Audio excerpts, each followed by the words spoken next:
नमस्ते एवरीवन। मेरा नाम अनुज है और मैं हूं फाउंडर ब्रिज प्रमोशंस का। आज हमारा एपिसोड है फोर्थ। आज हम पॉडकास्ट करने जा रहे हैं बहुत महान व्यक्ति के साथ, मंजीत मंडोला जी के साथ। ये व्यक्ति किसी भी इंट्रोडक्शन के मोहताज नहीं है, लेकिन मैं चाहूँगा कि आप थोड़ा सा अपने बारे में अपनी ज़ुबान से कहिए, ताकि हम लोगों को बता पाएँ कि आप कहाँ से आए हैं, आपने कैसे शुरुआत की। Hello everyone, my self Manjeet Mandola और मैं एक आर्टिस्ट हूँ, सिंगर, राइटर और डायरेक्टर। और सबसे पहले मैं धन्यवाद करना चाहूँगा ब्रिज हट प्रमोशंस हाँ जी। चैनल का, जो आपने मुझे अपने पॉडकास्ट पे इनवाइट किया। Thank you so much. और मैं सभी दर्शकों को मेरी तरफ से प्यार भरा नमस्कार। ठीक है, तो हमारा सबसे पहला सवाल है कि मंजीत भाई, आपने शुरुआत कैसे की सिंगिंग जर्नी की अपनी? सिंगिंग जर्नी की शुरुआत मैंने सबसे पहले मैं अपनी छोटी छोटी क्लिप्स बना के फेसबुक वगैरह पे पोस्ट करता था। तो वहाँ से मेरी कोई एक पोस्ट वायरल हुई थी फेसबुक पे, और उस पोस्ट को देख के एक भाई हैं हमारे कुशल, उन्होंने मेरे को अप्रोच किया कि भाई आपकी आवाज़ अच्छी है, आप इसमें इंडस्ट्री में काम करने की स्टार्टिंग करो। तो तब तक मुझे पता नहीं था कैसे स्टूडियो का क्या रिकॉर्डिंग सिस्टम है, कैसे क्या रहता है। तो उसके बाद फिर उन्होंने बोला कि वो राइटर थे बेसिकली, वो लिखते थे गाने। तो उन्होंने गाना लिखा हुआ था, तो उन्होंने मेरे को भेजा, बोला ये गाना मैंने लिखा हुआ है, आप रिकॉर्ड करो इसको और हम मिलके कुछ करते हैं।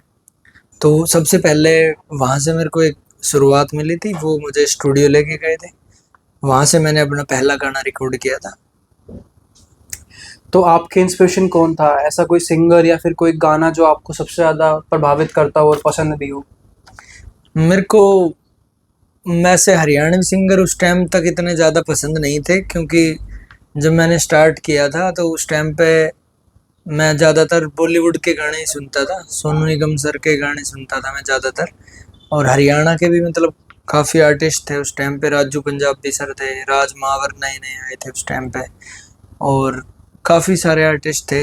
बट मैं बॉलीवुड के ज़्यादा सुनता था, हिंदी सॉन्ग्स मेरे को अच्छे लगते थे। और आपने अपना पहला गाना कब रिकॉर्ड किया था और उस वक्त आपने क्या चैलेंजेस फेस करे थे और उस गाने का नाम क्या था?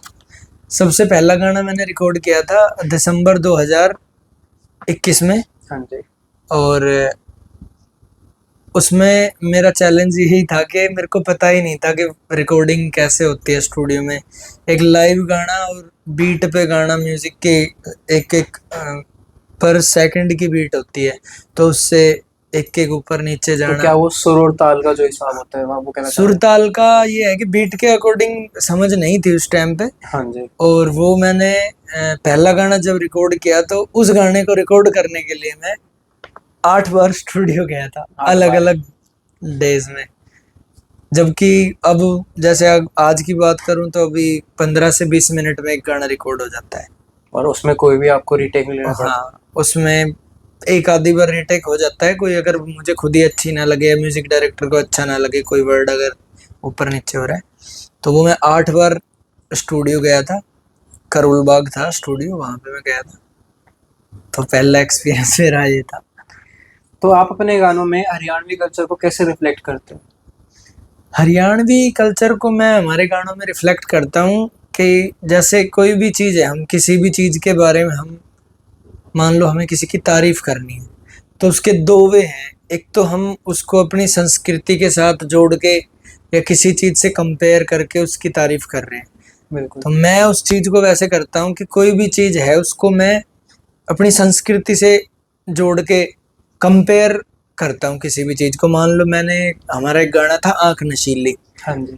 उसमें जैसे कोई भी एक लड़की है, उसके बारे में हमें तारीफ करनी है, तो उसको प्रेजेंट करने का तरीका है कि उसको हम किसी भी तरीके से करते हैं। मैंने उसको हरियाणवी से थोड़ा सा प्रेरित होके, जो भी हमारा कल्चर है, जो भी हमारी पहली रागनी थी, या जो भी, मतलब उसको एक सभ्य तरीके से तारीफ के वे में, जैसे आँख नशीली गाना था उसमें कि भाई उसकी तारीफ की, उसके बालों की, उसकी चाल की, उसकी आँखों की, तो वो एक संस्कृति से जोड़ के फिर उसकी की है कि वो किसी को ऑकवर्ड भी ना लगे और सुनने में भी अच्छा लगे। तो जो लिरिक्स होती हैं कहीं ना कहीं लिरिक्स के थ्रू आप अपना लिरिक्स, हाँ, पता लिरिक्स कर लेते ही मेन होते हैं। लिरिक्स के थ्रू ही हम किसी भी चीज को रिप्रेजेंट करते हैं। सबसे पहले गाने में जो गाने की जो नींव होती है वो लिरिक्स शब्द ही होते हैं राइटर के। और विजुअल्स भी कहीं ना कहीं रोल प्ले करते होंगे रिफ्लेक्शन हाँ में। बिल्कुल, अगर जैसे मान लो लिरिक्स के अकॉर्डिंग ही विजुअल्स होते हैं। अगर मेरी मेरी थॉट है कि मैंने किसी चीज के बारे में कुछ ऐसा लिखा है कि उसमें मान लो तारीफ की है किसी की, तो वो उस तारीफ के अकॉर्डिंग उसको विजुअलाइजेशन करके उसको रिफ्लेक्ट भी करना होता है। वो उसमें दिखना भी चाहिए करेक्टर में कि हाँ ये उसकी जो भी है, मतलब उसकी शब्दों में जो बात है वो उसके एक्ट में भी होनी चाहिए, जो आर्टिस्ट जो भी आर्टिस्ट एक्ट करेगा। और जो अभी हरियाणवी म्यूजिक इंडस्ट्री है उसका प्रेजेंट और फ्यूचर आप कैसे देखते हैं, और आपको क्या लगता है कि आने वाले टाइम में क्या होगा, अभी क्या हो रहा है? अभी हरियाणवी इंडस्ट्री अभी अच्छा काम कर रही है, बहुत ज़्यादा अच्छा कर रही है। और टाइम के अकॉर्डिंगली चेंजेस बहुत ज़रूरी होते हैं, तो चेंजेस हो रहे हैं। अभी हरियाणवी इंडस्ट्री में एग्रेशन का दौर चल रहा है, काफ़ी एग्रेसिव गाने आ रहे हैं और हिप हॉप के दुनिया में एक अलग मुकाम बना रहे हैं हमारे आर्टिस्ट। बहुत अच्छे अच्छे बिल्कुल। आर्टिस्ट हैं, ढांडा नौड़ीवाला जैसे, काफ़ी बहुत अच्छा काम कर रहे हैं वो। तो फ्यूचर में मानता हूँ कि हिप हॉप और बॉलीवुड, हरियाणवी इंडस्ट्री, बॉलीवुड वैसे तो ऑलरेडी बॉलीवुड में है, बट बॉलीवुड में अभी हरियाणवी स्लैंग है सिर्फ एक, मतलब है ना, जैसे सिर्फ फाजिलपुरी का एक गाना डायलॉग आया और ये था। है जैसे कि चल रही है। हाँ जी। और जैसे काफी वेब सीरीज आते हैं, मतलब भाषा को तो अभी तक तवज्जो दी ही जा रही थी, बट अब गानों को तवज्जो भी दी जाएगी बॉलीवुड में। काफी अच्छा आगे भविष्य बहुत फ्यूचर है, सुनहरा बहुत दिख रहा है बहुत अभी। बहुत ज्यादा। हाँ जी। तो क्या हरियाणवी म्यूजिक में अभी कोई ऐसा असली गांव की मिट्टी वाली फील बची है, या फिर सब कमर्शियल हो गया? क्योंकि बहुत लोग नहीं, क्या करते हैं। काफी है, बहुत सारे आर्टिस्ट हैं जो अपनी कमर्शियल ज्यादा हो गए हैं। वैसे मान लो अगर हमारे पास 50 आर्टिस्ट हैं, तो 50 में से 4 या 5 ऐसे आर्टिस्ट होंगे जो कल्चर और संस्कृति पे काम कर रहे हैं, बाकी 45 और चीजों पे काम कर रहे वो हैं। कहीं ना कहीं कमर्शियल मनी और इन सब कमर्शियल, चीज़ों फोकस हाँ। कर रहे हैं लाइव लेबल्स के शोज साथ। वगैरह जब से जैसे हिप हॉप का और लाइव शोज का आया है, तो लाइव शो सबका मेन मकसद, आर्टिस्ट कई तरह के होते हैं। कोई पैसे के लिए काम करता है, कोई बिल्कुल। अपनी कला दिखाने के लिए काम करता है, तो अपनी संस्कृति को बचाने के लिए भी हैं आर्टिस्ट हमारे पास। बिंटू पाबड़ा है, केपी बिल्कुल। कुंडू है, जो हरियाणवी हाँ दबिया को नहीं कर दे, हाँ जी। और भी बहुत सारे गाने हिट सॉन्ग दिए हैं हमारे देसी हाँ जी, वो गांव से मिट्टी से जुड़े हुए हैं। और भी काफी अभी रागनी के जो आर्टिस्ट थे पुराने, हाँ वो जी। आ रहे हैं मैदान में वापस से अपने अपग्रेड म्यूजिक के साथ, तो वो भी काफी अच्छा देखने को लग रहा है। और हमने एक चीज़ और सुनी है कि जैसे आप कभी शोज़ वगैरह करते हो, आप मोस्टली शोज़ में पैसे नहीं लेते हो, क्योंकि आप गवर्नमेंट शोज़ में जाते हो, गवर्नमेंट कॉलेज या फिर कहीं ना कहीं स्कूल्स में इंक्लूड आपका होता है।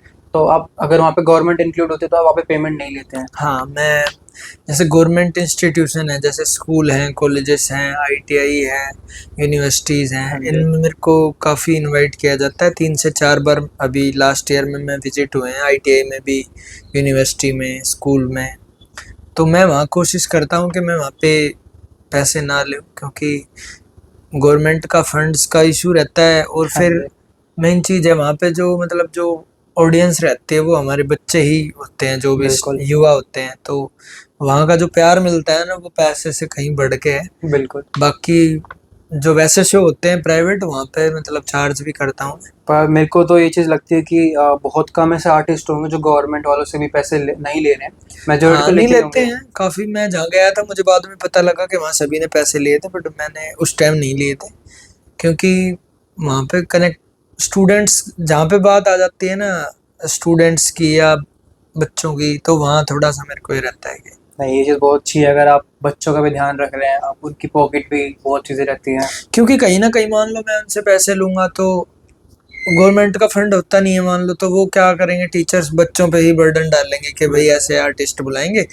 वो कहीं ना कहीं उनसे ही वसूले जा रहे हैं बिल्कुल, या तो फीस कि बढ़ाएंगे आप या फिर फीस कुछ। बढ़ाएंगे। फीस चलो मान लो गवर्नमेंट में तो फीस नहीं वैसी होती है, तो वो क्या करेंगे, वो उनसे कंट्रीब्यूशन लेंगे कि भाई ऐसे शो है इसमें है, तो बिल्कुल। इसलिए। तो आपको क्या लगता है कि बॉलीवुड हरियाणवी म्यूजिक को, बॉलीवुड में हरियाणवी म्यूजिक को रिप्रेजेंटेशन मिलता है, और कितना मिलता है? हाँ मिलता है, काफी मिलता है, बट डिपेंड करता है आर्टिस्ट पे। और सारा है हमारी जो रीच की बात है कि हम अपने आप को कहाँ ले जा रहे हैं। हाँ जी। तो हम जहाँ अपने आप को देखेंगे वहाँ हम पहुँच जाते हैं। मैंने 2022 में स्टार्ट किया था जब, तो 23 में मैंने पहला गाना किया, दूसरा गाना किया। 23 में मैंने 2 गाने किए थे बस। हाँ जी। 22 में भी 2 ही गाने किए, टोटल 4 गाने किए मैंने 2 साल में। हाँ जी। तो 2024 में मैंने 1 जनवरी को ये सोचा था कि मैं 2024 में 10 गाने करूँगा। मुझे नहीं पता कैसे करूँ। तो मैंने 2024 में 15 गाने किए फिर। तो जैसे इसी तरह आर्टिस्ट हैं, जैसे जो भी बंदा सोचेगा, जैसे उसकी सोच होगी वो वहाँ पहुँच जाता है। 2024 में मैंने ये सोचा था कि यार ये शोज़ वगैरह करते हैं बड़े-बड़े सिंगर, पता नहीं कैसे करते हैं, क्या मेरे को शो करना है, स्टेज पे चढ़ना है मेरे को। तो मैंने इस साल 4 शो भी किए। तो ऐसे ही बॉलीवुड तक का सफ़र भी बहुत सारे हमारे हरियाणवी आर्टिस्ट हैं। विकास हरियाणवी है एक, हाँ जी। काफ़ी पहले उनका गाना आया था कि हट जाता हूँ पाछे ने। बिल्कुल। तो उस वो उनके उनका गाना बॉलीवुड में है। उनका लाल रंग मूवी आई थी हाँ रणदीप जी। हुड्डा की, उसमें खर्च करोड़ करके मूवी गाना था, वो था। अभी उनकी लाल रंग 2 आ रही है तो उसमें भी है। इसके अलावा काफ़ी सारी मूवी हैं जिनमें हरियाणवी आर्टिस्ट के पर मेरे सॉन्ग को हैं। एक चीज़ लगती है कि जो एक्चुअल हरियाणवी सॉन्ग होता है वो उसका रीमिक्स डालते हैं, और जो एक्चुअल हरियाणवी सिंगर होता है उस गाने में सिंगर वो नहीं होता है। जैसे कि आप बहुत सारे गाने देखते हो, उसमें मैं नाम नहीं बोलूंगा अभी गानों के, नहीं तो चीज़ें थोड़ी सही नहीं रहेंगी। बट कुछ गानों में ऐसा होता है कि जो हरियाणवी टच एक बंदे का आना चाहिए वो नहीं आता है, कोई हिंदी सिंगर उस गाने को गा रहा है, तो वो एक जो एक्चुअल टच होता है और जो उस गाने की फील होती है वो चली जाती है।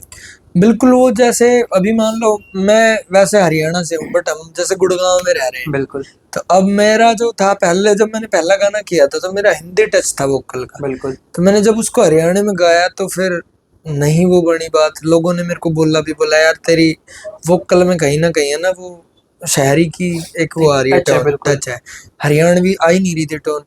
उसके बाद मेरा जो सर्कल दोस्त बने मेरे 4-5 साल में रहा, जो दोस्त उनके साथ रह गए मैं। अब मेरी वोकल हरियाणवी रिकॉर्डिंग, मेरे गाने अच्छे हैं। तो ऐसे ही इंडस्ट्री में भी है, जो हरियाणवी होगा वो हरियाणवी उसी के मुंह से अच्छी लगेगी। बिल्कुल। अगर कोई कोशिश करेगा उसको बोलने की तो वो कहीं ना कहीं वो उस पर नहीं गड़बड़ हो जचेगी। जाएगी। तो इसी के बीच में मैं बताना चाहूँगा आज के हमारे स्पॉन्सर हैं Balaji sweets, new year sector 5 गोल चक्कर। तो थैंक्स टू देम। और इसी के साथ हम लोग बढ़ते हैं अपने अगले क्वेश्चन पे। तो हमारा अगला सवाल है, सोशल मीडिया का क्या रोल है आपके करियर में? सोशल मीडिया का आर्टिस्ट की लाइफ में बहुत बड़ा रोल है आज के टाइम में। बिल्कुल। क्योंकि कोई भी आर्टिस्ट अपनी आर्ट को लोगों तक सोशल मीडिया के जरिए ही पहुंचा सकता है आज के टाइम में। और मेरा मानना है जब से सोशल मीडिया जैसे इंस्टाग्राम, यूट्यूब, स्पॉटिफाई बहुत सारे प्लेटफॉर्म्स आए हैं, तब से आर्टिस्ट हमारे पास बहुत सारे बाहर निकल के आए। बिल्कुल। क्योंकि पहले आर्टिस्ट हर घर में था, बट वो अपनी चीज को पहुंचाने के लिए, लोगों तक पहुंचाने के लिए प्लेटफॉर्म उसके नहीं था पास आपके पास। कोई जरिया नहीं था। आधे से ज्यादा आर्टिस्ट ऐसे भी मार्केट में नहीं आ पाए क्योंकि उनको यही नहीं पता था कि हमें अपनी चीज को कैसे रखना है। पहले गानों के नाम पे एक हवा बना था। मैंने जब गाने स्टार्ट किए थे तो मैंने गाने 3 साल तक तो ऐसे ही स्टार्ट नहीं कर पाया, क्योंकि मेरे को ये लगता था पैसे लगेंगे, ये होगा, कैसे होगा, वैसे होगा। तो तब तक पता नहीं था, लेकिन मैंने वो फेसबुक पे डाली, वहां से मैं यहाँ तक पहुंचा। अब मेरे पिछले 3 साल में मैंने 25 गाने किए, जस्ट बिकॉज ऑफ दैट कि मैंने वो एक गाना फेसबुक पे सोशल मीडिया पे डाला था, हाँ जिस जी। पे 5 से 6 हजार व्यू आए थे, ज्यादा व्यू भी नहीं थे। लेकिन वो उस टाइम 2018-19 में वो 6 हजार भी मेरे लिए 6 लाख के बराबर थे, क्योंकि क्योंकि उस वो पर एक कहीं ना रीच कहीं थी। उस समय बूम का था, नेट हाँ बूम का था। बिल्कुल। तो सोशल मीडिया का ही मेन रोल रहा है मेरे को यहाँ तक पहुँचाने में। तो कहीं ना कहीं जो पहला स्टेप है वो फेसबुक ने कहीं ना कहीं वो फेसबुक, हाँ। इम्पोर्टेंट रोल प्ले करा आपका। हाँ बिल्कुल। मैंने अपना फर्स्ट क्लिप फेसबुक पे ही डाली थी, उसके बाद से ही जर्नी स्टार्ट हुई थी। फिर आपका वो इंस्टाग्राम, फिर आप यूट्यूब फिर पे वो गाने मिले, डालने आए एक आपके। वो भाई मिले, उन्होंने बोला मेरे गाना आप गाओ, मैंने गाया। फिर उसके बाद वहां से मुझे स्टूडियो का पता लग गया। फिर ये हो गया कि यार उस गाने में कुछ कमियां थी, बिल्कुल। मेरी कमियां थी, हाँ जी। और मुझे पता लगा कि वो मेरी कमियां हैं, उनको मुझे ठीक करना है। क्योंकि काफी लोग कहने लगे थे कि बोला यार आवाज अच्छी है बट थोड़ा तेरी आवाज को हरियाणवी टच नहीं है, ये नहीं है। बिल्कुल। तो उनको, मेरे को ये हो गया था कि नहीं यार ठीक करना है। फिर अपने आप को साबित करने के लिए मैंने एक और गाना किया, उसमें कुछ कमियां निकली, फिर उसको साबित करना।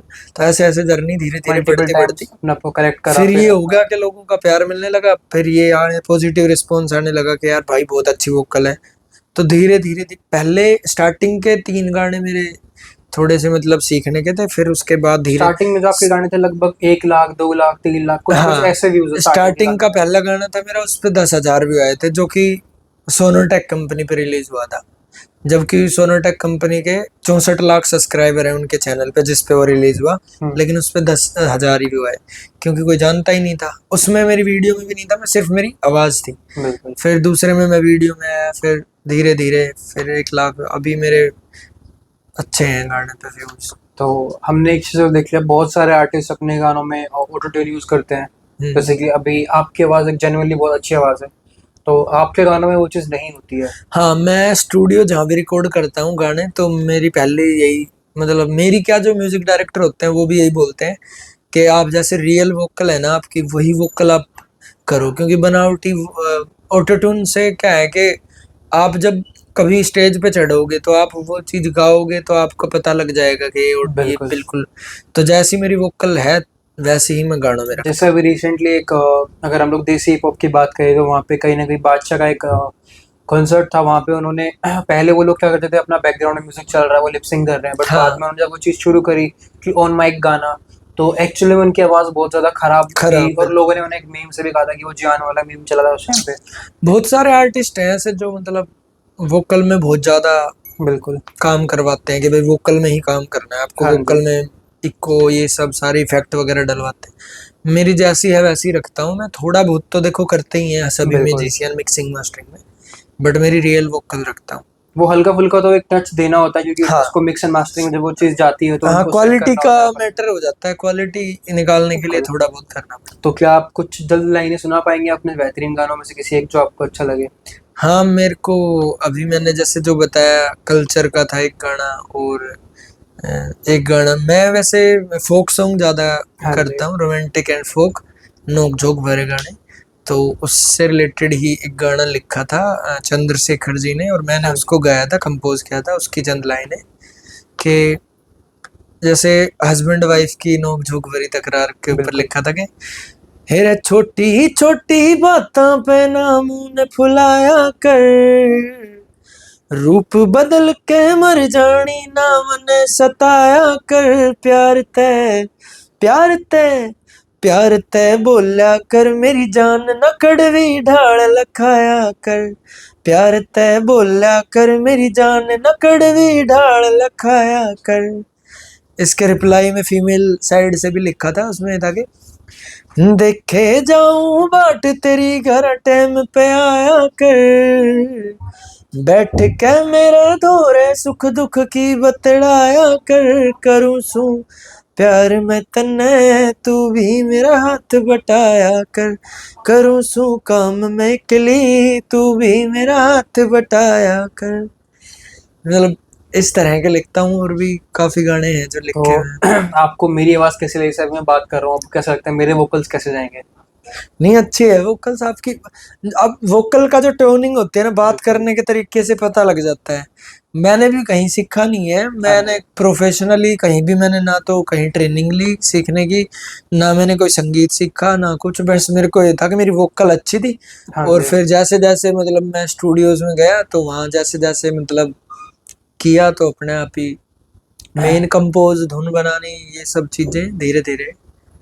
तो अब आप, पहले सिर्फ आप सिंगिंग में थे, अब आप मल्टीपल चीज़ों में आ चुके हैं। हाँ, मैं सिंगिंग में ही था पहले, फिर उसके बाद अभी मैंने लिखना भी शुरू किया है। बिल्कुल। तो मैंने गाना लिखा भी है अभी। अभी आपका एक गाना आया था शिव भगवान जी के ऊपर, अगर मैं गलत हाँ, नहीं हूँ तो। हाँ, वो हाँ, गाना आपका बहुत बेहतरीन था, वो एक्चुअली बहुत चला था अभी हाँ, कावड़ के टाइम पे। वो वैसे गाना मेरा वो लास्ट ईयर रिलीज किया था मैंने, इस हाँ साल जी। गाना मेरा वो आया नहीं।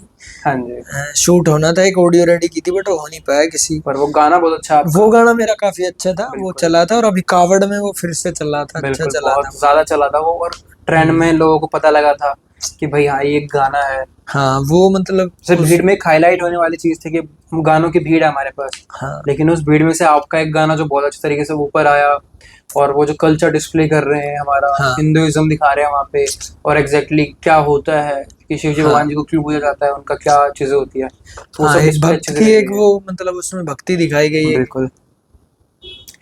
तो हमारा अगला सवाल आपसे ये है, क्या कभी आपके फैन ने ऐसी कोई चीज करी है जो आप कभी भूल नहीं पाओगे? कि कभी कोई फैन मिला हो, उसने कुछ ऐसा इंसिडेंट जो आप शेयर करना चाहते हो हमारे साथ? फैंस तो ऐसे काफी मिलते हैं, बट मेरे को, मैं जैसे अभी स्कूल्स वगैरह में जाता हूँ, तो स्कूल कॉलेजेस में छोटे बच्चे रहते हैं, जैसे जो स्कूल्स के, तो मैं हाँ जी, जैसे स्कूल में 12th क्लास तक के बच्चे रहते हैं, कॉलेज यूनिवर्सिटी में थोड़े से बड़े हो जाते हैं। बिल्कुल। तो मेरे को स्कूल में गया था, तो वहाँ का मतलब मेरे को काफी अच्छा लगा था स्टूडेंट्स का। और स्कूल की खास बात क्या थी कि जिस स्कूल में मैं बुलाया गया था, तो वहाँ पे मैं उसी स्कूल से पास आउट था 12th। मैंने मतलब 12th नहीं, सॉरी, 8th तक मैं वहाँ पढ़ा था। तो वहाँ मुझे बुलाया गया था, तो मैंने वहाँ एक्सपीरियंस शेयर किया था बच्चों के साथ कि बिल्कुल। भाई मैं इसी स्कूल से पढ़ा हुआ हूँ और यहाँ पे मैं आप लोगों के बीच खड़ा हूँ। तो वहाँ का मेरे को काफ़ी अच्छा लगा था बच्चों का।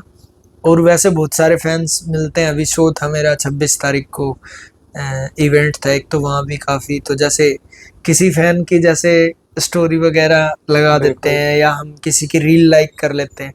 तो मेरा एक सिस्टम है, बहुत से लोग मेरे को बोलते हैं कि तू थोड़ा आर्टिस्ट वाला थोड़ा एटीट्यूड रखा कर, हाँ जी। बट मेरे से रखा ही नहीं जाता, मैं है ही हुई नहीं मैं ऐसा। नहीं नहीं, ये चीज तो है। जैसे कोई भी मेरे को मिलती है ऑडियंस या फैन मिला, तो बिल्कुल। मैं उसको पहली बात तो फैन नहीं समझता, मैं समझता हूँ ये मतलब मेरे जैसा परिवार ही है। है कोई।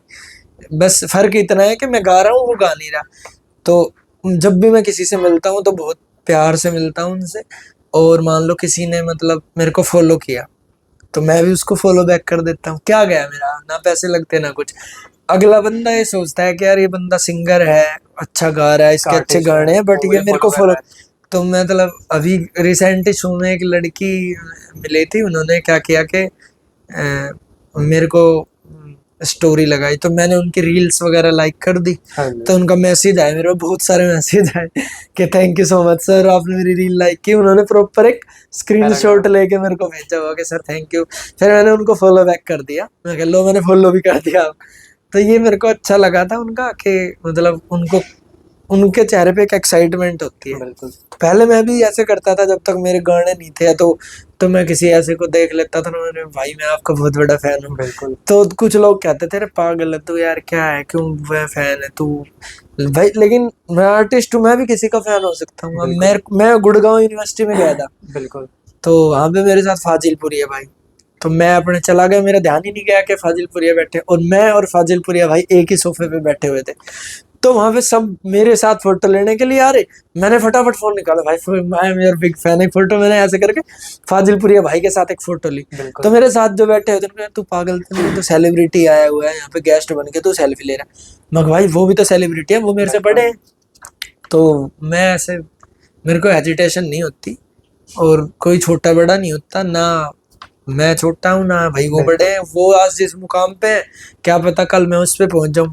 और जो आज फैन है, जो मेरे को बोलते हैं कि आप स्टार हो, क्या पता वो कल मेरे से ऊपर। तो बिल्कुल। सब ह्यूमन बीइंग। जैसे आप डाउन टू अर्थ आप रहते हो, तो अगर आप देखो ना, अपनी लोकेलिटी में आपको लोग जानते हैं। जनरली ऐसा होता है कि कोई बंदा कोई अच्छा अच्छा काम कर रहा हो, चाहे शुरुआत भी कर रहा हो, लोग उसे जानते नहीं है लोकल में। हाँ बट आप एक ऐसे आर्टिस्ट हो जो आपको आपके लोकल एरिया में लोग जानते हाँ, हैं। मैं, मेरी जो सबसे अच्छी पॉजिटिव चीज रही है वो यही रही है कि मेरा जो सर्कल है ना बहुत अच्छा रहा है। बिल्कुल। मैं जहाँ मैंने जब से शुरुआत करी गाने की, तब से ही मतलब मेरे जो कनेक्टिविटी रही है, दोस्त हैं, सर्कल हैं, सभी ने बहुत सपोर्ट किया है। मतलब जब मैंने अपना पहला गाना किया था तब से लेकर और आज भी मतलब मैं कुछ करता हूँ, तो मतलब प्रॉपर सपोर्ट करते हैं, मतलब कि भाई हमारा भाई है, हमारा दोस्त है, अच्छा लगता है उन्हें।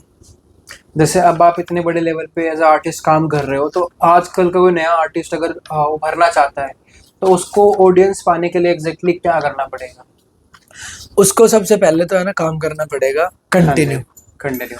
मतलब ये नहीं है कि मैंने एक गाना किया हाँ। और मैंने एक गाने में लगा दिए पैसे सबके, और सबने वो गाना देख लिया, सबने वो प्यार दिया, और उसके बाद में बैठ गया। बिल्कुल। उसके बाद जब तक आप काम करते रहोगे तब तक आपकी वैल्यू बनी रहेगी, आपकी ग्रोथ बनी रहेगी, और आपको रिजल्ट भी मिलेगा। और अगर आपने कोई भी काम, चाहे वो आर्टिस्ट के लिए ही नहीं, वो कोई भी फील्ड है, किसी भी चीज में आप कंटिन्यू लगे रहोगे तो आपको 101% रिजल्ट मिलेगा। आपको हो सकता है कि आपके अकॉर्डिंगली रिजल्ट ना मिले, लेकिन आपको रिजल्ट जरूर मिलेगा। जो मतलब आप बस कंटिन्यू काम करते रहो, कोई भी, आप गाने कर रहे हो, एक्टिंग कर रहे हो, कुछ भी हो सकता है, आपको 4 साल भी लग जाए, 5 साल भी लग जाए, अब मैं इस लाइन में अभी मतलब मेरे को 4 साल हो गए, लगभग 3 या 4 साल हो गए। 22 में आया था, अब 25 का आधा चला गया, तो चौथा साल है। तो 4 साल में जाके मतलब मेरे को थोड़ी सी पहचान मिली है। चौथे साल में जाके मेरे को शोज वगैरह मिलने लगे हैं, और अच्छे बड़े बड़े आर्टिस्टों के साथ भी मतलब उठना बैठना भी आपके बातचीत है। हुई है, जानने लगे हैं मतलब। अभी तो हमने आपका इंस्टाग्राम जब स्क्रॉल कर रहे थे, मैं तो आपको वैसे ही बहुत पहले से जानता हूँ, बट अभी ऑडियंस के लिए मैं बताना चाहूँगा कि भैया अलग अलग लोगों से मिले हुए हैं, जैसे मासूम शर्मा जी से मिले हुए हैं, हाँ और भी कई बड़े आर्टिस्ट से मिले हुए हैं जो हरियाणवी इंडस्ट्री में एक हाँ, अच्छे नामी मुकाम पे चीज़ है। बिल्कुल। तो आपको उनके साथ मिलके कैसा लगा? मैं जब पहले जैसे मासूम भाई से मैं मिला था, पहले लाइव शो था वहां पे, मैं गया हुआ था हाँ जी, वहां पे मैं एज ए व्यूअर गया था, हाँ एज ए जी, ऑडियंस। तो मैंने उनको देखा पहली बार स्टेज पे, मैं कहा यार क्या पर्सनैलिटी है इनकी, मतलब वो बहुत बढ़िया गाते हैं मतलब। बिल्कुल। तो मेरे को इंस्पायर मतलब किया उन्होंने काफी, उनको देख के मतलब मेरे उनसे को सीखा आपने बहुत उनसे कुछ कहीं मतलब ना कहीं। उनको सुन के सीखा, उनके गाने सुन के मतलब उनका जो काम करने का तरीका, या उनकी वो भी मतलब काफी डाउन टू अर्थ है। और बिल्कुल। तब मैं उनसे मिला था वहां पे, और तब ये बात है 2015 या 16 की, तब मिला था मैं उनसे। उसके बाद से मैं उनसे एक दो बार और मिला हूँ, बट मैं वैसे नहीं मिला उनसे पर्सनली, वैसे ही मिला हूँ भीड़, भीड़ के साथ में ऑडियंस कि मतलब। हाँ ऑडियंस या फिर कहीं इवेंट में मिले थे। हाँ, इवेंट। तो अच्छा, जैसे आप अभी गाने गा रहे हैं, तो अभी फिलहाल जो आपने अभी तक जितने भी गाने करे हैं, वो आपके खुद के हैं या फिर आपने कोई लिरिकिस्ट के साथ काम कर रहे हो आप? मैं जैसे क्या होता है कि पहले मतलब मैंने स्टार्टिंग की थी, तो जैसे वो थे कुशल भाई, हाँ जी, उनके लिरिक्स थे, बिल्कुल। उनकी कंपोजिशन थी, मैंने गाया, उन्होंने वीडियो वगैरह शूट किया, सब कुछ हाँ उनका था। जी, उसके बाद अब जो गाने, उसके बाद जो आगे गाने किए, तो फिर जैसे कोई राइटर आया कि भाई हम मिलके कुछ काम करते हैं, तो हमने शेयरिंग की 50-50 बजट में, जैसे जो भी इन्वेस्टमेंट हम दोनों ने आधी आधी की। उसके बाद फिर आगे मैंने खुद का करना स्टार्ट किया, तो खुद के लिए फिर मैंने राइटर से लिरिक्स लिए, उनको पेमेंट भी कर देता हूँ, जैसे या मिलके करना चाहता है कोई, मिलके कर लेते हैं। तो मैं खुद अभी मतलब जैसे मेरा जो चैनल है, उस पे मैं खुद के प्रोजेक्ट करता हूँ, और जो बाहर से मुझे काम मिलता है, जैसे कोई मेरे से गवाता है गाने, वो फिर उनकी कॉल रहती है कि वो कहाँ रिलीज करें। ठीक है। और शूटिंग के टाइम कोई ऐसा इंटरेस्टिंग या फनी इंसिडेंट आपके साथ हुआ हो जो आप बताना चाहेंगे? हाँ मतलब एक एक गाना आया था मेरा, जेल ते बाहर करके, एक हाँ हरियाणवी जी, गाना था, स्टार्टिंग में किया था मैंने, तो उसकी शूटिंग चल रही थी हमारी घड़ी अरसरों में। हाँ जी। तो वहां पे वो बदमाशी का गाना था, तो उसमें हम बंदूक वगैरह लेके, कम से कम हमारे पास, हमने नकली वेपन्स ले रखे थे शूट के लिए, और हम 25 से 30 लड़के होंगे। तो वहां पे हमें शूट पे क्या करना था कि स्टोरी गाने की लिखी हुई थी ऐसी, कि मैंने ही डायरेक्ट किया था स्टोरी। तो उसकी गाने की स्टोरी ऐसी थी कि एक लड़का रहता है, स्कूल में पढ़ता है, और उसको उस पे गलत मतलब झूठा मर्डर का केस लगा के उसको जेल हाँ, में डाल देते हैं। तो फिर उसके लिए हमें, हमारे पास क्या था कि हमें हमारी स्क्रिप्ट के अकॉर्डिंग हमारे पास वो नहीं थे, आर्टिस्ट नहीं थे, हाँ जी, हम सिर्फ लड़के लड़के थे, बट हमें उसमें क्या था, उस लड़के के माँ बाप चाहिए थे। हाँ जी, तो एक दोस्त था वहां पे, उसको मैं बोला भाई हमारे पास तो नहीं है आर्टिस्ट, क्योंकि नए नए थे, हमारे पास पता नहीं होता था, और फिर बजट का भी इशू रहता था। तो बिल्कुल। हम सारे बैठे होंगे 20-25 लड़के, एक दोस्त उठा उसमें से घड़ी अरसरू का, बोला तेरा भाई अभी पकड़ के लाएगा देख, माँ बाप बना के। तो बाहर गया, तो बाहर गांव में गया, इधर उधर घूम रहे थे, उसने बहुत सारे लोगों से पूछा कि गाने में रोल करना, कोई नहीं आया। तो फिर वो किसी को लेके आए, एक आंटी अंकल को, उनको हमने पेमेंट की, 500-500 रुपए दोनों को दिए, आंटी अंकल को। हाँ, तो माँ बाप बने। तो वो जैसे ही वो अंदर आए, तो बंदूक देख के वो भाग गए। कि हमें नहीं करना भाई। फिर उनको पकड़ के लाए, समझाया उनको, तो फिर उनसे वो एक्ट करवाया। ऐसे ही इस रोल के लिए एक बंदा और चाहिए था हमें, तो हम ऐसे ही ढूंढ रहे थे। अब ऑन द स्पॉट अब कहाँ से लाए आर्टिस्ट। बिल्कुल। तो एक एक बंदे का मर्डर करना था, तो एक साइकिल पे जा रहा था एक बंदा, उसको पकड़ा, मजदूर मिस्त्री था वो कोई, उसको बोले भाई हम तेरे को पैसे देंगे, तेरे को बस यहाँ से जाना है साइकिल पे, और ये भाई तेरे को जो विलन है ये तेरी गुद्दी पकड़ेगा, तेरे को गोली से मारेगा। वो भाग गया साइकिल छोड़ के। मैंने उसको पकड़ के समझाया फिर। तो वो मेरा फनी मोमेंट था स्टार्टिंग में, वो मेरी शूट मस्ती की थी मतलब पूरी उसमें। उसको बनाया उसको, अच्छा फिर उसकी लैंग्वेज की वो जैसे बोलता, आता वो पकड़ता और डायलॉग उसका समझ 25-30 बार उसका रीटेक हुआ उसका, छोटी सी 3 सेकंड 4 सेकंड की क्लिप के लिए। बिल्कुल। तो बहुत मस्ती का था वो हमारा गाना। और जैसे अभी आपके गांव से, परिवार से आपको कितना सपोर्ट मिलता है और अभी कैसे मिल रहा है? नहीं, गांव से मेरा पूरा सपोर्ट मिलता है। गांव में मेरे भाई हैं, चाचा ताऊ के लड़के हैं जो भी, और मैं गांव तो बहुत कम जाता हूँ, बट मैं गांव के हर व्यक्ति से कनेक्ट हूँ। और मेरा मानना ये है कि मुझे कुछ ऐसा काम करना है अभी आने वाले समय में जिसमें मैं मतलब जो गांव का यूथ तो मेरे को जानता ही है, मैं चाहता हूँ कि मेरे को वहाँ के जो बड़े हैं मेरे चाचा ताऊ जो वैसे जानते हैं गांव के जो, बट और जाने कि पब्लिक और कुछ जो युवा किसी पीढ़ी, काम के लिए। मतलब मेरा फोकस ये है कि यूथ, यंग जो हमारे मीडियम जनरेशन है जो बिल्कुल। 25 to 35 वाले, और 50+, 40 से 50 वाले, तो मतलब हर कैटेगरी के लिए काम करना है। ऐसा नहीं है कि मैं किसी सॉरी एक ही काम पे फोकस, मतलब जो भी मैं काम करूं यूथ को भी पसंद आए, मिडिल एज वालों को भी, और हाई एज, मतलब सभी के लिए काम करना है। और मेरे गांव के मेरे भाई हैं काफ़ी सारे जो मतलब मेरे साथ फेसबुक इंस्टाग्राम पे कनेक्टेड हैं, तो मेरी कोई भी नई चीज़ आती है, गाना आता है तो प्रॉपर वो स्टोरी वगैरह लगाते हैं, मेंशन करते हैं कि भाई का गाना है, तो अच्छा लगता है काफ़ी। तो आपका ऐसा कौन सा ड्रीम कोलेब्रेशन है आर्टिस्ट के, किस आर्टिस्ट के साथ है, तो आप उसके बारे में कुछ बताना चाहे तो? वैसे तो देखो बहुत सारे आर्टिस्ट हैं, ड्रीम तो कितने बड़े ही ले लो, मतलब मैं कह दूं कि मैंने तो हनी सिंह के साथ कोलैब, बट मेरे को अपनी वैल्यू भी पता है कि मैं कहाँ से उठ के कहाँ तक पहुंचा हूँ। बिल्कुल। मेरा आर्टिस्ट कोलैब है कि मतलब मेरे को बिंटू भाई के साथ काम करना है, बिंटू पापड़ा। हाँ जी। क्योंकि वो कहीं ना कहीं है ना, उनकी वोकल बहुत अच्छी लगती है मेरे को, बिल्कुल। और कहीं ना कहीं संस्कृति से जुड़े हुए वो गाने करते हैं, रोमांटिक भी करते हैं, और मेरा टेस्ट भी वैसा ही है संस्कृति और वोकल, तो मैं बिंटू पावड़ा भाई के साथ कोलैब करना चाहूंगा। तो भाई जरूर। अगर आप देख रहे हो तो प्लीज कमेंट करना। ओके। तो आप अभी जैसे सिंगिंग कर ही रहे हो, तो एक्टिंग, प्रोड्यूसिंग और डायरेक्टर वगैरह जो होते हैं, इन सब के कामों में भी इंटरेस्ट रखते हो आप? हाँ, मतलब मैंने जब स्टार्टिंग की थी तो मैंने पूरा कॉन्सेप्ट अपने गाने का खुद ही किया था, डायरेक्शन और सिंगिंग तो है ही। बिल्कुल। अभी मैं जैसे लिरिक्स राइटिंग का भी कर रहा हूँ थोड़ा थोड़ा, और कंपोजिशन का भी कर रहा हूँ, मतलब धुन बनाना गानों की। मेन फोकस मेरा सिंगिंग, और अब खुद को रिप्रेजेंट करना है कि मतलब कि अपने वीडियोस में खुद को दिखाना, जैसे वीडियोस में, मतलब जैसे लिपसिंग पार्ट में जैसे तो मैंने एक होते हैं। चीज देखी है, पहले हम लोग परमीश वर्मा को सुनते थे लेकिन हमें पता नहीं था एग्जैक्टली परमीश वर्मा है कौन। नाम सुनते थे हाँ, परमेश्वर परमीश वर्मा, बट देन वो जो वीडियो में आए तो उनका एक अलग ही हो रहा है आज के टाइम पे, अगर आप देखो ना कि बहुत बिल्कुल। अलग हो रहा है। वीडियो में एक्चुअली क्या है ना कि अभी जो भी आर्टिस्ट काम कर रहे हैं ना बड़े बड़े, अभी सोशल मीडिया पे क्या है ना, चेहरा मैटर करता है, चेहरा बिल्कुल। दिखता है वो कि बिकता है। Personal branding. हाँ, और जब कोई आर्टिस्ट अगर मेहनत कर रहा है, मान लो मैं लिख रहा हूँ, मैं गा रहा हूँ, या मान लो मैंने किसी से लिखवाया गाया रेडी करवाया, तो अगर मैं अपने आप को ही रिप्रेजेंट नहीं करूंगा तो फिर, क्योंकि फेस वैल्यू ही होती है, चेहरे से ही पहचान होती है, आवाज से भी पहचान होती है, मैं ये नहीं कहता लेकिन आवाज से पहचान नहीं होती, आवाज से भी पहचान होती है, लेकिन फिर वो आवाज वहां तक पहुंचानी बहुत जरूरी है। उस पर आवाज की पहचान के लिए आपको काम करना पड़ेगा बहुत ज्यादा। बिल्कुल। और अब आर्टिस्ट इतने ज्यादा है कि हर घर में एक आर्टिस्ट है जब से सोशल मीडिया एक्टिव हुई है, तो आवाज भी मतलब ये है कि एक टाइम के बाद ही पहचान में पहुंचती है।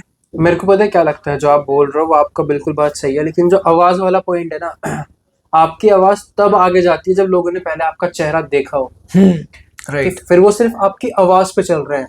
हाँ, और कि वो किसी भी चीज को मतलब मैंने मान लो मैंने देखा है शिव भगवान की मूर्ति को, बिल्कुल मैं आंखें बंद करूंगा तो वो एक इमेजिन हो दिखेगा। जाएगा। ऐसे ही मान लो कोई कोई भी चीज है, कोई जगह है, कुछ भी है, जब तक हमने देखा नहीं तब तक हम उसके बारे में नहीं अज्यूम जाना नहीं सकता। कर सकते। अब आवाज सुन रहे हैं तो बस ठीक है, अच्छा किसी ने कहा है ठीक है, और चेहरा अच्छा आपने गाया है, अच्छा हाँ वो पहचान जाते हैं। तो चेहरा दिखाना बहुत जरूरी है वीडियोस में, मतलब मैं रहता हूँ लिपसिंग पार्ट होता है जैसे जो सिंगिंग का, एक्ट पार्ट आर्टिस्ट करते हैं, मैं अपना जो भी है लिपसिंग का, वो जो जैसे साइड आर्टिस्ट वाला वोकल रोल। का जो गाने की लाइनें हैं वो मैं गा रहा हूँ, वीडियो में दिख रहा हूँ, तो वो मैं करता हूँ। अगर दूर शूट होता है कहीं तो मैं नहीं भी जाता कई बार, या मुझे छुट्टी नहीं मिलती या कुछ। बाकी मोस्टली मैं कोशिश करता हूँ कि मैं वीडियो में हर गाने में आऊँ, ऐसी कोशिश रहती है। तो जैसे तलविंदर जी एक सिंगर है जिनके आपने हाँ, बहुत गाने सुने होंगे, बिल्कुल। बहुत बढ़िया सिंगर है, उनकी आवाज जेनुअनली बहुत अच्छी है।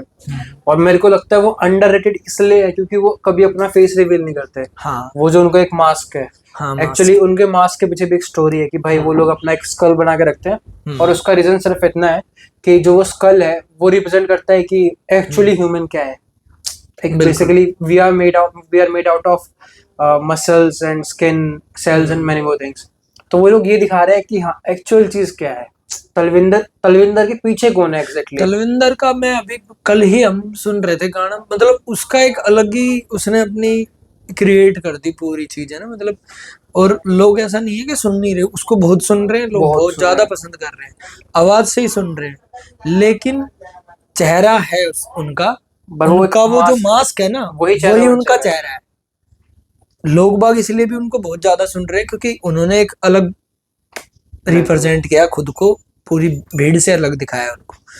तो वही है, चेहरा उनका भी है, और वो दिखा रहे हैं उसको, चीज को, उसको पसंद भी कर रहे हैं। और अभी जो हम लोग बात कर रहे हैं तलविंदर जी के बारे में, मेरे को लगता है कहीं ना कहीं असली चेहरा दिखाना थोड़ा प्रॉब्लमेटिक होता है आज के टाइम में। कि हम ऑनलाइन अगर कुछ बोल देते हैं या फिर कोई हमारा पॉइंट ऑफ व्यू किसी को अच्छा नहीं लगता है, तो कहीं ना कहीं एज अ आर्टिस्ट वो हमारे पास फ्रीडम नहीं होती है उतनी कि हम लोग अपना पॉइंट ऑफ व्यू रखें। किसी को वो पसंद नहीं आया, हो सकता है कोई हमारा दुश्मन बन जाए, कोई कुछ हो जाए। तो एक फेस रिकग्निशन बहुत ईजी हो जाता है हमारे लिए। हम लोग कहीं जाते हैं तो हमें वो कहीं ना कहीं भीड़ का सामना करना पड़ता है, चाहे वो लोगों का प्यार है। लेकिन ऑडियंस कभी ये नहीं देखते कि आप फैमिली के साथ हो, वो आपका पर्सनल टाइम है। और इसकी वजह से मैंने बहुत बार देखा है जो इन्फ्लुएंसर्स होते हैं वो कई बार जेल में भी जाते हैं, बिकॉज कई बार वो एक पर्टिकुलर लोकेशन पे भीड़ इकट्ठा कर देते हैं ना चाहते हुए भी।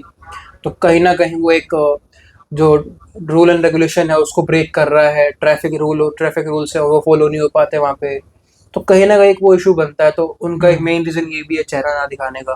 तो आप पे उस मतलब आप उस चीज़ पे क्या कहना चाहोगे? जैसे कोई भी आर्टिस्ट है, आर्टिस्ट की सबसे पहली क्वालिटी तो वो अपने आर्ट की वजह से पहचाना जाएगा। अगर बिल्कुल। सिंगर है वो उसकी आवाज की वजह से पहचाना जाएगा, क्रिकेटर है वो उसके खेल की वजह से। चेहरा आपकी कला को रिप्रेजेंट करता है, हाँ जी। आप किस फील्ड से हो, आप काम क्या कर रहे हो, आप उसकी वजह से पहचान है। और बिल्कुल। चेहरा एक अलग चीज हो गई। लेकिन ये है कि फेस के, जब तक हम अपनी फेस वैल्यू नहीं बनाएंगे, दिखाएंगे नहीं, तब तक आप उस कला को भी रिप्रेजेंट नहीं कर पाओगे। बिल्कुल। तो फेस वैल्यू बहुत जरूरी है। और कहीं ना कहीं एक दिमाग में ये होता है कि रहता है कि भाई हम किसी भी आर्टिस्ट को जानते हैं तो उसकी फेस से ही जानते हैं। बिल्कुल। हालांकि आर्ट पहले आती है कला, जैसे सिंगर है या राइटर है, जैसे एक्टर है, कोई भी मॉडल है, तो वो अपने एक्ट की वजह से तो जाना ही जाता है, बट उसके बिल्कुल। जो लुक्स फेस हैं। एक्सप्रेशन है, लुक्स लुक्स हैं, हैं वो सब सारी कुछ। चीजें मैटर करती हैं। तो जरूरी है ये। हम्म। हाँ, सिंगर का चल जाता है, सिंगर बिना फेस के भी पहचाना जा सकता है, आवाज से जाना जाता है। और बहुत सारे ऐसे सिंगर्स थे पहले भी जिनको शायद हमने अभी भी चेहरा याद करें तो नहीं आएगा दिमाग बिल्कुल। में। तो एक्टिंग लाइन में और सिंगिंग लाइन में या बाकी और प्रोफेशन में डिपेंड करता है कि आप किस फील्ड से हो। सिंगर का चल जाता है, बट हाँ, बाकी फील्ड में आपका फेस जरूरी है देखना। अभी आपका आने वाला कोई रिलीज जो अभी आप करने वाले हो, तो क्या जनता को सुनने को मिलेगा उसमें? अभी मेरे 2 गाने रिकॉर्ड हुए हैं रिसेंट। एक तो गाने का टाइटल है खाली कसम, हिंदी हरियाणवी टच सॉन्ग है। और एक सॉन्ग है ला फकरा तैयारी, हम्म। वो मतलब पूरा अर्बन और वेस्टर्न सॉन्ग है, हिप हॉप। हाँ। उसमें रैप है, और विशाल अम्बावाला एक भाई है राइटर, उन्होंने लिखा है, रैप किया है, और म्यूजिक किया है उसमें मोंटी भाई ने पानीपत से। हाँ जी। तो ये 2 गाने मेरे अपकमिंग हैं। एक गाना अभी नवंबर में रिलीज होगा, उसका वीडियो वगैरह सब शूट हो गया था, लेकिन वो फोक सॉन्ग है, शादी वगैरह डीजे का सॉन्ग है। हाँ जी। तो अभी शादी वादी का सीजन आएगा अक्टूबर नवंबर में, उसके वो रिलीज आसपास। हो। 3 प्रोजेक्ट हैं जो मेरे आएंगे अभी। ठीक ठीक है, तो अभी हमारे पास कुछ क्वेश्चंस हैं, rapid fire, actually fun segment है हमारे लिए। तो हम लोग रैपिड फायर में आपसे सवाल पूछेंगे, आपको विद इन फ्यू सेकंड्स आपको उसका आंसर देना है, और फिर हम लोग लाइक थोड़ा सा एक फन पार्ट के लिए, ठीक है, अगर आप जवाब नहीं देना चाहते तो हमें मना भी कर सकते हैं, ऐसे कोई दिक्कत नहीं रहेगी। तो फेवरेट हरियाणवी वर्ड आपका? फेवरेट हरियाणवी वर्ड राहुल धांधलिया भाई है, जो एक फिटनेस फ्रीक है, जो हाँ वो जी। वो बोलते हैं एक वर्ड माल है, हाँ तो वो वर्ड मेरे को बड़ा अच्छा लगता है। वो प्यार से बोलते हैं, हाँ जी। उसका वर्ड का मतलब शायद मतलब भाई होता है, या लाडले जैसे हम बोल देते हैं, और लाडले, तो हाँ ये जी। वो वर्ड मेरे को अच्छा लगता है। और गांव की सबसे फेमस डिश आपकी? गांव की सारी डिश फेमस है वैसे तो। गांव का वैसे तो मेरे को दादी के हाथ का ताई बनाती थी मेरी चूरमा, चूरमा बहुत अच्छा लगता है। हरियाणा का जो कोई भी यूथ होता है उसको चूरमा पसंद होता ही होता है। बिल्कुल, मतलब बिल्कुल। बारीक चूरमा हाथ से ही मतलब उसको इतना बारीक कर देते थे वो, मतलब नरम कती बिल्कुल। बिल्कुल हाँ। और एक ऐसी चीज जो आपके फैंस को आपके बारे में ना बताओ। फैंस को तो वैसे तो पर्सनल लाइफ का नहीं पता, बाकी वैसे यही है कि मतलब फैंस को ये पता है मैं सिंगर हूँ, बाकी शायद ये नहीं पता होगा बहुत सारे जो बाहर के फैन है कि मैं जॉब करता हूँ ऐसे, हाँ गवर्नमेंट जॉब में हूँ, प्रोफेशन। बहुत सारे लोगों को ये लगता है कि मैं बस सिंगिंग ही करता हूँ, हाँ जी। और ये सिंगिंग ही है, सिंगर ही है बस। तो चलिए आगे बढ़ते हैं अपने अगले सेगमेंट में। तो आपके फैंस के लिए आपको स्पेशल मैसेज जो आप देना चाहते हो उन्हें? मैं बस यही मैसेज देना चाहूंगा अपने फैंस को, या अपने भाइयों को, अपनी बहनों को, सभी को, कि आप जो भी कोई काम कर रहे हो, किसी भी फील्ड में आप आना चाहते हो, चाहे वो सिंगिंग है, राइटिंग है, एक्टिंग है, या कोई भी प्रोफेशन है, तो उसमें आप आओ, मेहनत करो और काम करो कंटिन्यू। आप जब काम करोगे कंटिन्यू, आपको रास्ते खुद ब खुद भगवान बना के देगा। आपको अगर कोई चीज़ ये है कि मुझे किसी भी फील्ड में पता नहीं है कि कैसे क्या होता है, मैं जब इंडस्ट्री में आया था मेरे को यही नहीं पता था, ना कोई जान पहचान थी, ना कोई ऐसा था कि फैमिली बैकग्राउंड ऐसा है सिंगिंग का या कोई। लेकिन जब आए तो जान पहचान भी बनी, और अभी सब सब जानते हैं और काम भी अच्छा कर रहे हैं। तो ऐसे ही बस कंटिन्यू काम करते रहो, कोई भी फील्ड है, जरूरी नहीं आपको जो आपने पढ़ा है या वो आपको बनना है, आप किसी भी अन्य फील्ड में आके भी अपना नाम पैसा कमा सकते हो। और एक आखिरी सवाल आपसे, ज़्यादा समय नहीं लेंगे हम लोग आपका, कि जो नए आर्टिस्ट आ रहे हैं हम्म। उनके लिए आप क्या गाइडेंस देना चाहेंगे कि वो जल्दी ग्रो करे या फिर इंडस्ट्री में कैसे अपना एक नाम बनाए, जो कि एक बहुत मुश्किल चीज़ है? नए आर्टिस्ट के लिए तो अब वैसे इजी हो गया है, पहले बहुत मुश्किल था सोशल मीडिया जब नहीं आई थी। अब तो इतना इजी हो गया है कि आप मान लो अगर आप लिखते हो, तो बिल्कुल। आप अपनी लिखी हुई चीज को आप अपनी अपनी वॉइस में ही रिकॉर्ड करके, और आप उसको इंस्टाग्राम पे पोस्ट कर सकते हो। बिल्कुल। या आप इंस्टाग्राम के अलावा अगर मान लो कोई जैसे राइटर है, वो अपनी लिख के और एक कोट्स टाइप बना के एक पोस्ट बना के पोस्ट कर दो, आपके आपके बिल्कुल। विचार लोगों तक पहुंचते रहेंगे, उससे आपको पहचान मिलेगी। और इसके अलावा मान लो सिंगर को है, कोई सिंगर है, तो वो अपनी रिकॉर्ड करे, वोकल जो भी है, वीडियो बनाए 15 सेकंड 30 कवर सेकंड की सॉन्ग्स कवर वगैरह। सॉन्ग की, बैकग्राउंड में अपना कराओ के म्यूजिक बजा ले या कुछ भी कर ले, और गिटार वगैरह जैसे जो भी है बिल्कुल। उससे पोस्ट कर दे। और अगर आपके उस पर रिस्पॉन्स अच्छा आता है, रील्स बन जाती हैं, तो अब म्यूजिक स्टूडियो खुल गए हैं इतने सारे। पहले म्यूजिक स्टूडियो 30-30 40-40 50-50 हजार रुपए मांगते थे किसी भी ऑडियो को रिकॉर्ड करने के लिए। अब इतने अच्छे ज़्यादा आर्टिस्ट आ गए हैं मार्केट में, जो आपके बजट के अकॉर्डिंग 8 हजार 8-10 हज़ार। 10 हजार 15 में अच्छा म्यूजिक करके दे देते हैं। तो और फिर सोशल मीडिया है ही आपका, डिजिटल प्लेटफॉर्म पे अपने अपने नाम से आप रजिस्टर्ड करवाओ अपनी चीज को। कोई भी बिल्कुल। गाना आपने लिखा है तो आप आपके नाम से वो रजिस्टर्ड होएगा। और लगभग 80-85 प्लेटफॉर्म है, स्पॉटिफाई, जियो, आई ट्यून, बहुत सारे म्यूजिक पे, सब पे आपका जाएगा। वहाँ की जो भी अर्निंग होगी, इनकम आएगी, वो सीधा आपको आएगी, पॉपुलैरिटी आपकी बिल्कुल। आएगी। तो ये है बस और आर्टिस्ट जाते के लिए। जाते हम लोग एक बात कहना चाहेंगे, आपको बालाजी स्वीट्स कैसा लगा हमारा रेस्टोरेंट? बालाजी स्वीट्स, मैं काफ़ी टाइम से बालाजी स्वीट्स से जुड़ा हुआ हूँ, और मैं काफ़ी टाइम हमारा जो भी कोई इवेंट होता है, बर्थडे पार्टी है या कुछ भी होता है, तो मैं पिछले 4 या 5 साल से मतलब मैं कनेक्ट हूँ शशि भाई से। बिल्कुल। और स्पेशली थैंक्स शशि भाई का, जिनसे मेरी बात हुई और जिन्होंने पॉडकास्ट शूट के लिए मुझे इनविटेशन भेजा। बिल्कुल। ठीक है sir, thank you so much sir.